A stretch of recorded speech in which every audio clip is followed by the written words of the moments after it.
Hi friends, welcome to Hanshu's kitchen and vlogs. ఈరోజు మన కిచెన్లో పైనాపిల్తో పెరుగు పచ్చడి ఏ విధంగా చేయాలో చూద్దాం. వినడానికి కొత్తగా ఉన్న చాలా టేస్టీగా ఉంటుంది రెసిపీ.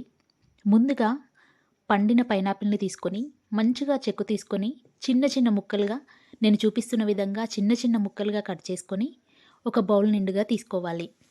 ఈ పైనాపిల్ ముక్కల్ని ఒక బౌల్లోకి తీసుకొని వాటిలోకి 1/2 టీ స్పూన్ సాల్ట్ని, కొంచెం పసుపు, కొంచెం కారం వేసుకొని 1 గ్లాస్ వాటర్ పోసుకొని మంచిగా ఉడికించుకోవాలి. ఈ పైనాపిల్ ముక్కలు వాటర్ అంతా కూడా ఇంకిపోయేంత వరకు మంచిగా కుక్ అవుతాయి. పైనాపిల్ ముక్కలు మెత్తబడిపోయి మనం పెరుగులో వేసినప్పుడు పైనాపిల్ ఫ్లేవర్ అంతా కూడా పెరుగు పచ్చడికి పడుతుంది. అప్పుడు చాలా రుచిగా ఉంటుంది. మనం బాయిల్ కావడానికి పెట్టుకున్నాం కదా, ఇప్పుడు పెరుగుని తీసుకుందాము. ఒక బౌల్ తీసుకొని అందులోకి గడ్డ పెరుగుని తీసుకొని, నేనైతే ఇంట్లోదే పెట్టుకుంటున్నాను. పెరుగుని తీసుకొని నేను 1 కప్ పైనాపిల్ ముక్కలకి 1.5 కప్పు పెరుగు తీసుకున్నాను.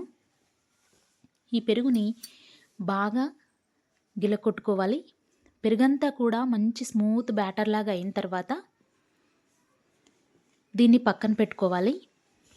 ఇప్పుడు పైనాపిల్ ముక్కలు ఎంతవరకు కుక్ అయ్యాయో చూద్దాం. పైనాపిల్ ముక్కలు ఈ విధంగా చేతిలో పెట్టి నలిపినప్పుడు పూర్తిగా మెత్తగా అయిపోవాలి. వీటిని చల్లార్చుకొని ఒక బౌల్లోకి తీసుకొని పెట్టుకోవాలి.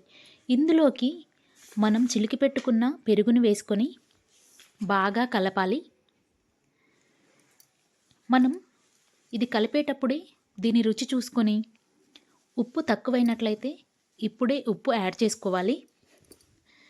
ఎవరి రుచికి తగ్గట్టుగా వాళ్ళు ఉప్పు వేసుకోవాలి. ఉప్పు మంచిగా కలిస్తేనే రుచిగా ఉంటుంది.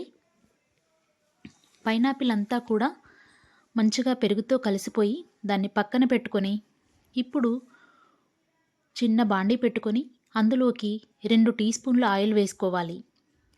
ఆయిల్ బాగా వేడెక్కాక అందులోకి ఆవాలని, జీలకర్రని వేసుకొని అవి బాగా వేగాక ఎండుమిరపకాయల్ని, కరివేపాకును వేసుకొని బాగా వేయించుకోవాలి. పోపంతా కూడా బాగా వేగితేనే పెరుగు పచ్చడికి రుచి వస్తుంది. ఎండుమిరపకాయలు కూడా కలర్ చేంజ్ అయినప్పుడు వాటిలోని ఫ్లేవర్ అంతా కూడా పోపులోకి దిగుతుంది. ఇందులోకి కొంచెం పసుపుని యాడ్ చేసుకోవాలి. మనం పైనాపిల్ ముక్కల్లోనే పసుపుని యాడ్ చేసాము. పోపులో కూడా కొంచెం వేయడం వలన కలర్ఫుల్గా ఉంటుంది. ఇప్పుడు పెరుగు పచ్చడిని పోపంతా వేసుకొని బాగా మిక్స్ చేసుకొని సర్వ్ చేసుకోవడమే. చూసారా ఎంత కలర్ఫుల్గా ఉందో? తప్పకుండా మీరు ఒకసారి ట్రై చేయండి. మీ ఇంట్లో వాళ్ళందరూ కూడా చాలా ఇష్టంగా తింటారు. మీరు ట్రై చేస్తారు కదూ. Please subscribe my channel. Thank you for watching.